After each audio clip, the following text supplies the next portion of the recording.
Welcome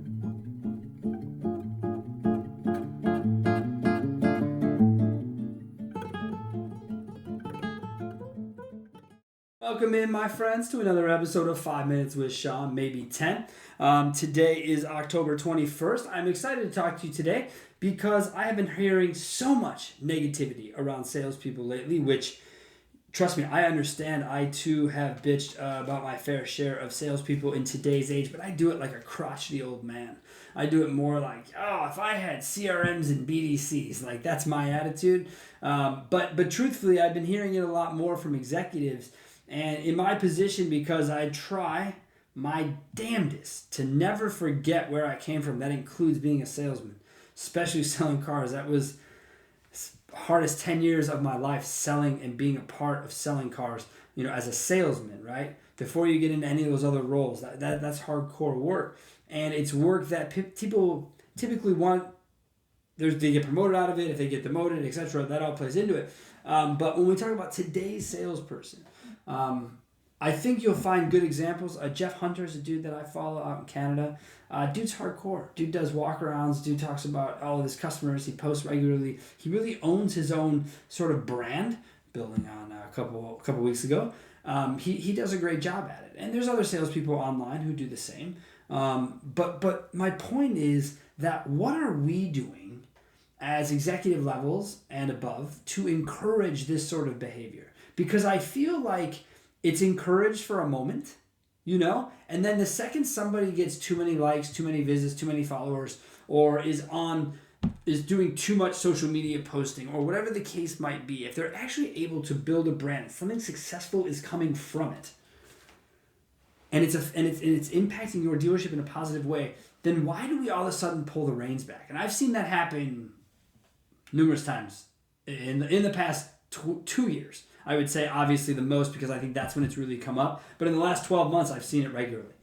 And so I wonder, where do we draw the line with salespeople, with them? And how do they know where the line is? Or how do we know where the line is? So I think we have a lot of expectation, right? Salespeople, I have a note written down here. Salespeople actually have a lot of the power right now, like if they're good.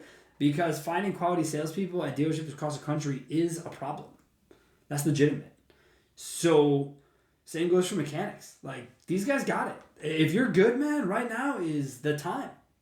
It really is. This industry is still starving for people who want to be in it and love to be in it. So, let's say we have salespeople who just are in it because they want to pay their bills. Find out what motivates them. Let's work them through the process. But I think it's easier to bitch about salespeople and harder to dig in and impact change. Trust me, that's why I'm not a trainer. That's why I'm not a coach. That's why I don't get into that level, because that takes so much investment that frankly I just don't have in me to do it.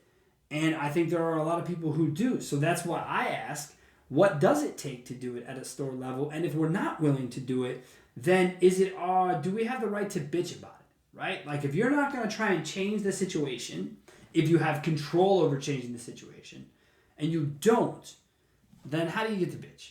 Like, it doesn't make any sense to me. You should, if you're in a position of power, you should fix it. And if you can't fix it, then just stop bitching about it because you decided not to fix it. Seems reasonable to me.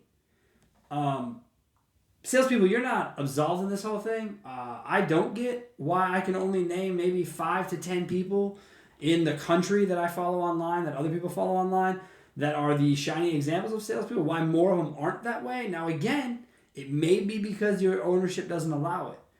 But if it's not, and it is allowed and you're just not doing it, now it's a you thing.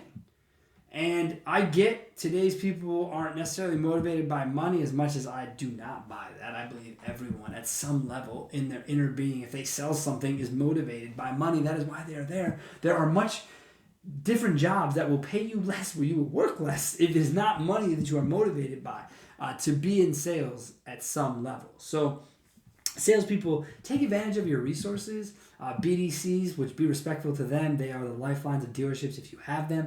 Your CRM is a gigantic investment by your dealership that I hope you take advantage of.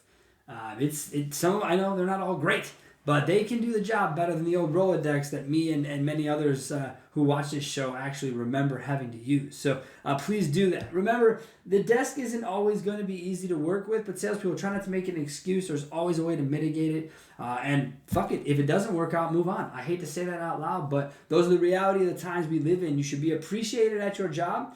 Unemployment is at an all-time low. That means that there are still options out there. There are still people hiring for jobs. So go get them. Go take another job if you're not happy in the one you're in. But salespeople, please, let's step up our game because we are the experience of buying today's car. And that's all that's left, man. Prices are what they are. Most of it comes down to customer experience. So make it great. Thank you so much for checking out the show again this week. I think someone just said this to me. Producer said this before the last show. You guys know where to find us. You've been watching this show long enough. So find us there. And if not, you know that you can call me, 262-278-0157. Roll credits. Right? Roll credits. We're done. Have a great week. Thanks.